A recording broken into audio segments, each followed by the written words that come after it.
All right, guys, Georgia Jim.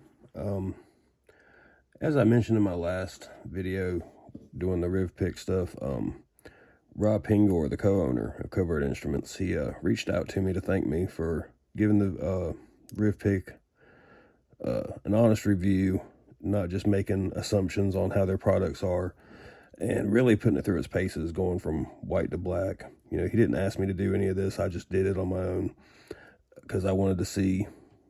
And but in the process of that, around the brown belt videos, when he reached out and we chatted a bit, and while we were chatting, he asked me if I'd be interested in testing some of their products. He offered to send me some for free to test. He said I don't have to make videos. It was nothing where they're really going to benefit from it. I decided to make this video just to kind of thank him because it was really generous of him. But I did ask for this Avis 88. This is a disc detainer lock, and those that know me know I am absolute awful. I'm just garbage with disc detainers, so I thought getting this would help me out. And this being a red belt lock would be probably a really good indication of how valuable this could be as a training aid if it works out. You know, it may not. I don't know yet, but I'll let you know. I also asked for the Echelon set, which I've already taken the picks out of the tube that they come in so they don't get bent, which is a nice touch. A lot of companies don't do that. They throw them in an envelope and you get bent picks in the mail. I'm not even going to play with the RFID. I don't have a Proxmark or flipper or anything like that to utilize that. But when Covert Instruments first opened, or first started set up shop, they were having their picks made by Southern Specialty. They were just reselling Southern Specialty picks with the profiles that they chose. But now they're making their own picks. They're using 301 high yield steel, and they're doing everything in-house. So I was a lot more interested in these than I was something like the older Genesis set when they first came out, because if you had been around and picking as long as I had, you already knew about Southern Specialties. They weren't bad picks, but there just wasn't anything there for me to be like, oh, well, let me try this out. So I'll be going through this and giving it a good run for its money and let you guys know what I think of it, and letting Rob know, which is why he sent it. And as generous as it was to send this stuff, he also threw in some extras that I didn't ask for. It was just a total surprise. He sent me an arbiter set. I've already opened it up, of course, and put everything in the case. It comes with the bypass driver and the Adams right, the 2 decoders, bypass knife, commercial door hook, and traveler's hook, and a shim card. So I'll be playing with that a little bit and letting him know what I like and don't like, and I might make a video on some of the stuff in here.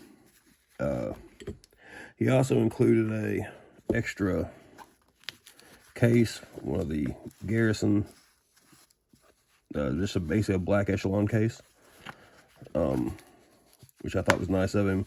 This was in the bag with the last thing he sent, which was a Covert Instruments jacket he had sent me. So got a little bit of swag thrown in the package. Like, again, this was just really generous of him, and I do appreciate him doing that. This was in the bag with the jacket. I don't know if it's supposed to go on there or not, but I just stuck it right here for the time being. And the last thing he sent me was a newer version of the Riv Pick. It's still pretty much this. It's just they've made some changes to it already, and he wanted me to test and evaluate that. And that was something I really found interesting about them. Talking with the co-owner, talking with Rob, he's really focused on continuous improvement, and that was refreshing, because a lot of companies, they kind of just, when they make something, that's it, and you like it or you don't, and you may have to play with it or modify it yourself to find ways to make it better to suit you. And they're already working on stuff like that. You know, they made it and they said, well, maybe we could do better. And So they sent me one to test out, which they asked me not to show that because it's not ready for production, or it's not being released yet. So out of respect for their wishes, I won't do that. But again, like I said, it was just really refreshing to see them do that. And I just wanted to make this quick little video thanking them for sending this stuff out to me. I really do appreciate everything. I felt bad enough asking for free stuff when he told me, even after he told me, you know, pick out some stuff. I was like, man, I don't know, man. I don't like asking for stuff, but, you know, not only did he send what I asked for, he sent the extras. So, you know, he went above and beyond there. He didn't have to. And again, like I said, all he wanted in return was feedback, private feedback to him. If I wanted to make a video on anything, he said I was welcome to give an honest review and whatnot. So basically give him the same feedback I'd be giving you guys. He wasn't trying to ask for, well, you know, keep the bad news, you know, just to us and between us and whatnot. You know, he was like, do what you want to do, but you don't feel compelled to make a video. Don't feel like you have to do this for this stuff. So that was really nice of him. I do appreciate that. So in the future, I'll be going through some of this stuff and doing some reviews and whatnot. Maybe not immediately, but there will be reviews. And basically, I just wanted to make this video thanking him and Covert Instruments for the generosity. And that's about it. You guys have a great one.